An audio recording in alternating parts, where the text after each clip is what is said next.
Majority तो उसको बता रही है कि तथागत बुद्ध की मूर्ति थी, कैसे कहोगे भाई विष्णु की मूर्ति थी?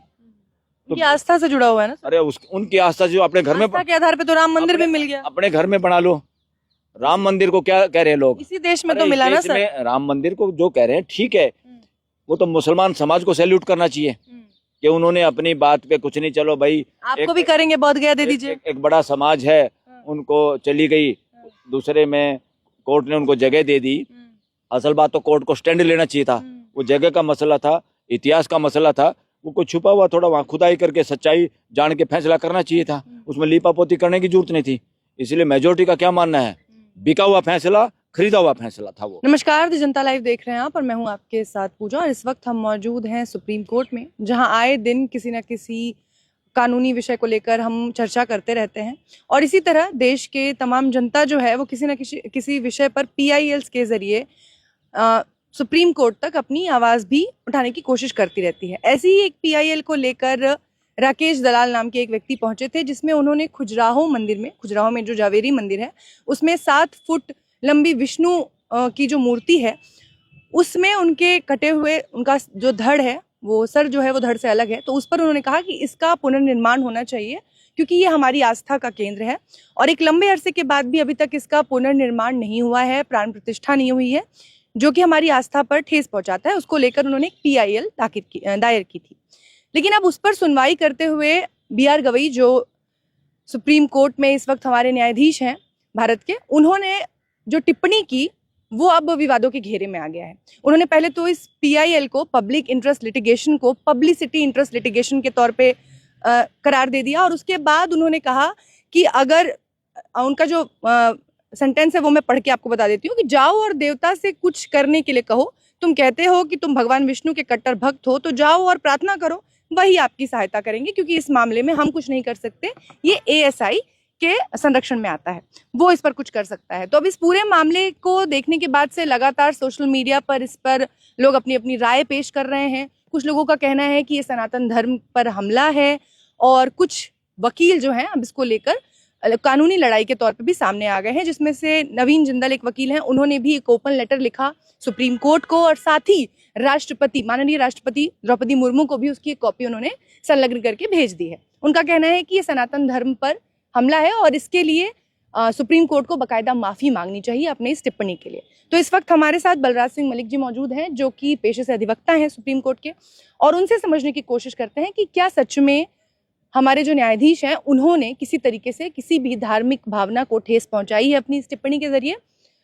तो सर, सबसे पहले जो BR गवई की ये टिप्पणी है, उन्होंने इस PIL को पहले तो बोला कि ये पब्लिक इंटरेस्ट लिटिगेशन नहीं है, पब्लिसिटी इंटरेस्ट लिटिगेशन है। क्या ये कहना उनका सही था? अगर उन्होंने एक्सेप्ट नहीं करना था तो ये टिप्पणी जो उन्होंने कर दी जिसको लेकर अब विवाद हो रहा है, कैसे देखते हैं इसे आप? देखिए, बहुत बार टिप्पणियां होती हैं, मगर मैं एक बात कहता हूँ, जजों को टिप्पणियां करने की बजाय अपना काम करना चाहिए। हाँ। टिप्पणियां कम करनी चाहिए, काम ही उनका फैसला ही उनकी टिप्पणी होना चाहिए। मैं इस बात के बिल्कुल पक्ष में हूँ। दूसरा, जो टिप्पणी की भी है, मान लो इस तरह की बहुत टिप्पणियां करते रहते हैं जजिस, उनका बात का बतंगड़ बनाने की ज्यादा जरूरत भी नहीं है। अगर टिप्पणी की भी गई है, पहली बात तो ये जो बार बार दुहाई देते हैं देश के अंदर सनातन धर्म की, ये बिल्कुल बकवास है। कोई मूर्ति पूजा सनातन धर्म की पहचान नहीं है। सनातन धर्म तो यूनिवर्सल ट्रुथ को कहते हैं, उसको कोई नकार नहीं सकता। सूरज निकलता है, दिन रात होते हैं, पेड़ बढ़ते हैं, इंसान मरता है, जो सच्चाइयाँ हैं यूनिवर्सल, उसको सनातन धर्म कहते हैं। और उस सच्चाई के आधार पर जीवन यापन को, उन परंपराओं को सनातन परंपराएं कहते हैं। ये जो लोग पिटीशन में आए थे, इसको सनातन धर्म नहीं कह सकते, ये मूर्ति पूजक वो हैं, क्या नाम है, संप्रदाय हैं, जो मूर्ति पूजा के संप्रदाय हैं। इसी तरह मूर्ति पूजा के विरोधी संप्रदाय भी हैं, आर्य समाज है। हरियाणा में तो आर्य समाज का, पंजाब में सबसे पहले आर्य समाज का सबसे ज्यादा प्रचार प्रसार, उस बात को मानने वाले लोग थे ही पहले वहां पर, बस वह वैसे उनको कवर करने के लिए, ताकि ये लोग सिख पंथ में ना चले जाएं, तो उनको आर्य समाजी बोलने लग गए। तो हरियाणा के लोग तो वैसे ही मूर्ति पूजा के विरोधी हैं। उनको पता मूर्ति से कुछ होता नहीं, मेहनत करने से होता है और काम करने से होता है जो कुछ होता है।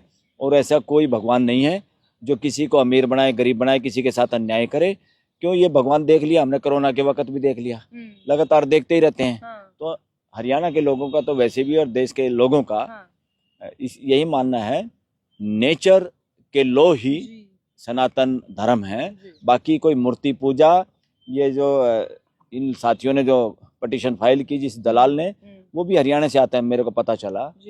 और मुझे नहीं लगता कि हरियाणा के लोगों को, जिस समाज से वो आता है, वो समाज तो वैसे ही आर्य समाज ही है, मूर्ति पूजा का विरोधी है।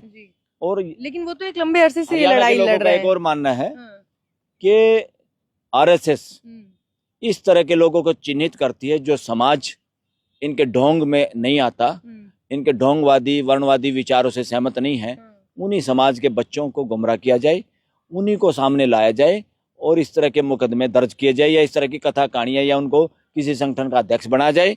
दूसरों के कंधे पे बंदूक रख के ये वो शरारत करना चाहते हैं, जो शरारत से पूरा देश जिसका पता चल चुका है, जिसकी पोल पट्टी खुल चुकी है, जिसके झांसे में देश आने वाला नहीं। लेकिन ये जो पिटिशनर है राकेश दलाल जी, ये एक लंबे अरसे से ये कोशिश कर रहे हैं। इन्होंने जंतर मंतर पे प्रदर्शन भी किया था, गृह मंत्रालय को भी ज्ञापन सौंपा है। वो मेरे को पता सारा।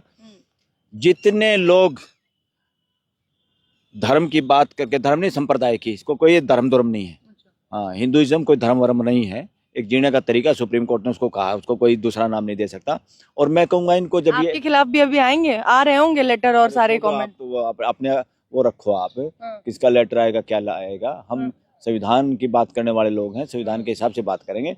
हमारा संविधान और संविधान के तहत सुप्रीम कोर्ट को रक्षा करनी है साइंटिफिक टेम्पर की। जो भी चीजें प्रश्नों का उत्तर देने से मना करें, ढोंग को मनाने या मनवाने के लिए जोर जबरदस्ती लोगों के साथ, ऐसा नहीं। उनको सुरक्षा मिलेगी सुप्रीम कोर्ट से, ढोंगवादियों को सुप्रीम कोर्ट से सुरक्षा नहीं मिलती।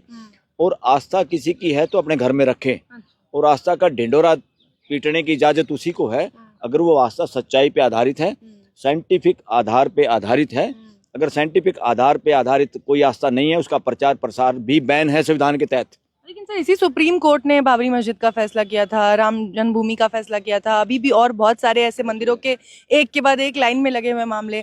अब ऐसे में जब ये टिप्पणी कर दी है BR गवई साहब ने, तो उनको लेकर अब लोग बयान आ रहे हैं कि अगर मुस्लिम होता इसकी जगह पे तो आप ये टिप्पणी नहीं कर पाते, कोई सिख होता, कोई बौद्ध होता तो आप ये टिप्पणी नहीं कर पाते। ये बकवास कर रहे हैं, ये जानबूझ के बहाना बनाते, ये टिप्पणी नहीं कर पाते। क्यों नहीं कर पाते भाई? इस देश के अंदर कुछ भी आस्था ढोंग नहीं चलेगा। साइंटिफिक आधार पे आस्थाओं की सुरक्षा है।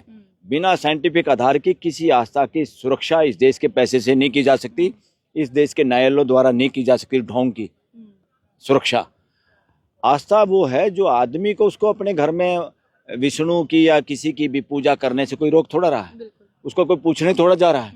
वो आके यहाँ पे कोई करेगा, वो मूर्ति हजारों साल पुरानी है, क्या पता महात्मा बुद्ध की मूर्ति है, तथागत बुद्ध की मूर्ति है, क्या पता है किसको, और इसीलिए तोड़ी गई हो। दुनिया भर की मूर्तियां तथागत बुद्ध की तोड़ी गई इस देश में। ये भी कहना है कि मुगल शासन में तोड़ी गई है भगवान विष्णु की मूर्ति। उसमें जो ज्यादातर मूर्तियां तोड़ के, ज्यादातर मूर्तियों की देवियां बना के, इवन मूर्तियों के पांडव बना के, मैंने देखा मैं खुद अपनी आंखों से जाके, कहाँ पर, बोध गया में जितना ड्रामा हो रहा है, वहां नहीं कोई आदमी आस्था वाला गया, वहां नहीं गया कि चोरी से वे मूर्तियां कपड़े पहना के उनका श्रृंगार करके महिलाएं बनाना मूर्तियों को। That is nonsense going on. अब इसका सामना करना पड़ेगा, आर पार होगा इस देश में कि कौन ढोंग को बढ़ावा दे रहा है। ढोंग के लिए कोई जगह नहीं इस देश में। आस्था के नाम पे भी आपको ढोंगी बनना, अपने घर में बनिए। आप उस ढोंग के आधार पे कोर्टों का मिसयूज नहीं कर सकते, ढोंग के आधार पे आप प्रचार नहीं कर सकते, देश के लोगों को गुलाम नहीं बना सकते। अभी भी बहुत सारी एडवर्टाइजमेंट चलती है, अगर आपके घर में पैसा नहीं ठहरता तो ये 5 स्टोन है, ये पहन लीजिए। इतना धड़ल्ले से चलना ही नहीं चाहिए, गिरफ्तार करना चाहिए ऐसे लोगों को जो देश के लोगों को मूर्ख बनाते हैं। ये जंतर है, ये मंत्र है, ये फलाना है, ये फ्रॉड लोग सोशल मीडिया पे भी एडवर्टाइजमेंट करते हैं और उनका बाल बांका नहीं हो रहा। मैं कह रहा हूँ, सो मोटो एक्शन लेके सब बंद होना चाहिए, उनको गिरफ्तार करना चाहिए, ऐसे बदमाशों को जो देश को गुमराह करते हैं, लूट रहे हैं, इस देश को मूर्ख बना रहे हैं। BR गवई खुद भी बौद्धिस्ट हैं और पहले बौद्धिस्ट न्यायाधीश हैं इस देश के, और उनके इस बौद्धिस्ट होने को भी अब टारगेट किया जा रहा है। BR गवई के बौद्धिस्ट, उनके इस फैसले को उससे जोड़ के, बुद्धिस्ट परंपरा ही तो सनातनी परंपरा है। बुद्धिस्ट परंपरा सच्चाई पे आधारित है। बुद्धिस्ट परंपरा का ढोंगवादी विचारधारा मुकाबला नहीं कर सकती, इसलिए ढोंग करती है। बुद्धिस्ट परंपरा क्या है भाई? सच्चाई को जानो, किसी की मानो मत, किसी का फॉलोअर मत बनो। तथागत बुद्ध ने तो कहा था मेरी भी बात मत मानो। और ये ढोंगवादी क्या करते हैं? ये मानो, वो मानो, ये कथा कहानी, वो कहानी, नॉनसेंस बातें फैला रहे हैं, देश का मूर्ख बना रहे। ये कोई ना हिंदुइज्म है, ये ना सनातनी परंपरा है, ये वर्णवादी परंपरा है, ये देश की दुश्मन परंपरा है। ये थोड़ा कहा बल्कि जस्टिस गवई ने, जजों को खुल के बोलना पड़ेगा, ये शर्म करने की बात नहीं। और उन पर कोई आरोप लगाए कि वो बुद्धिस्ट हैं इसलिए वो कह रहे हैं। अरे बुद्धिस्ट परंपरा का क्या मुकाबला करेंगे ढोंगवादी परंपरा, वर्णवादी परंपरा? सच्चाई का सामना करने की हिम्मत नहीं। अरे भाई, जिनसे ब्रह्मा विष्णु महेश सारे तो देख लिए हमने कोरोना में, भूखमरी में। देश के अंदर जो मानव को मानव नहीं समझ रहे, ठेकेदारी कर रहे हैं भगवानों की, सो-कॉल्ड भगवानों की, तो ऐसा कुछ नहीं। और जो भी किसी साथी ने लेटर लिखा है जिसकी भावना ठेस पहुंची है, नहीं, हाँ, मेजोरिटी से आप सर्वे करोगे, जो बात कही है जस्टिस गवई ने बिल्कुल सही कही है, साइंटिफिक कही है और कॉन्स्टिट्यूशन के आधार पे कही है।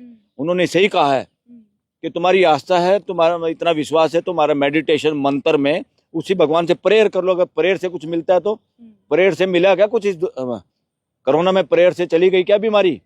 ये बकवास है, ये ढोंग है। जहां भी प्रेयर की बात होती है, ठीक है, हम प्रेयर की मतलब भीख मांगना थोड़ा है। इंसान प्रकृति में आ गया, उसको एक प्रकृति के नियमों के तहत इंसान इस धरती पे है, तो वो प्रकृति ने गुलाम थोड़ा बना रखा है। उसको सोचने की ताकत दी है, समझने की ताकत दी है, मेहनत करने की ताकत दी है। उसको शोषण करने के लिए थोड़ा भेजा, ना बेवकूफ बनने के लिए भेजा, ना उसको ढोंग में फंसने के लिए भेजा। उसको भेजा है कि नेचर में हो, आप नेचर को समझो और नेचर के नियमों को मान के जियो। यही परंपरा है। अब आपने, यही सनातनी परंपरा है। अब आपने बोध गया का जिक्र और बहुत किया सारी है। मूर्तियां देश के अंदर तोड़ी गई हैं, बहुत सारी जगह फ्रॉड हो रहा है। अगर मूर्तियों की जांच की जाए तो बहुत सारा पोल पट्टी खुलने वाली है। और ये ढोंगवादी लोग देश के उन समाजों से बच्चे छांटते हैं या मोटिवेट करते हैं उनको, फलाने दल का अध्यक्ष, फलाने दल का अध्यक्ष, जानबूझ के, क्योंकि वो उस चक्कर में आ जाते हैं इनके षड्यंत्रों में। वो टारगेट बनाते हैं ऐसे ऐसे बच्चों को और उनसे पिटीशन फाइल करवाते हैं। देश के लोगों को गुमराह कर रहे हैं। पीछे ताकत और होते हैं, षड्यंत्रकारी वर्णवादी षड्यंत्रकारी ताकतें इसके पीछे हैं। और इसके पीछे असल बात में जो ये चीजें हो रही हैं सारी की सारी, इस षड्यंत्र का अगर कोई वो पावर हाउस है, शरण सतली है, जनरेटिंग हाउस है, वो आरएसएस है। देश को सारे को पता है। आपने बौद्ध गया का जिक्र किया सर, तो ये जो जावेरी टेम्पल है, सामना नहीं कर सकते, हिम्मत ही नहीं सच्चाई का सामना करने के लिए। और देश का संविधान कहता है तुम जबरदस्ती डरा के, धमका के या बेवकूफ बना के कथा कहानियों से किसी को मानने के लिए मजबूर नहीं करते। हम नहीं मानते किसी ब्रह्मा विष्णु महेश को, तो ये कोई वो है क्या? ऐसी कोई एंटिटी, कोई नेचर को मानते हैं हम। नेचर में सब कुछ है, तो अलग से कौन किसकी मूर्ति बनाना, कौन किसकी मूर्ति पूजा, ये लोगों की अपनी मर्जी है।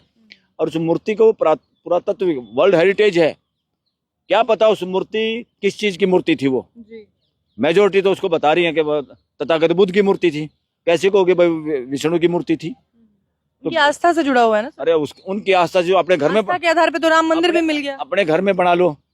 राम मंदिर को क्या कह रहे हैं लोग? इसी देश में तो मिला ना सर। राम मंदिर को जो कह रहे हैं ठीक है, वो तो मुसलमान समाज को सैल्यूट करना चाहिए कि उन्होंने अपनी बात पे कुछ नहीं, चलो भाई आपको भी करेंगे, बोध गया दे दीजिए। एक बड़ा समाज है, उनको चली गई, दूसरे में कोर्ट ने उनको जगह दे दी। असल बात तो कोर्ट को स्टैंड लेना चाहिए था। वो जगह का मसला था, इतिहास का मसला था, वो कोई छुपा हुआ थोड़ा वहाँ खुदाई करके सच्चाई जान के फैसला करना चाहिए था। उसमें लीपापोती करने की जरूरत नहीं थी। इसलिए मेजोरिटी का क्या मानना है, बिका हुआ फैसला, खरीदा हुआ फैसला था वो। हाँ, चलिए, बहुत बहुत शुक्रिया सर, इस पूरे अहम मुद्दे पर हमारे साथ बातचीत करने के लिए। बहुत बहुत धन्यवाद।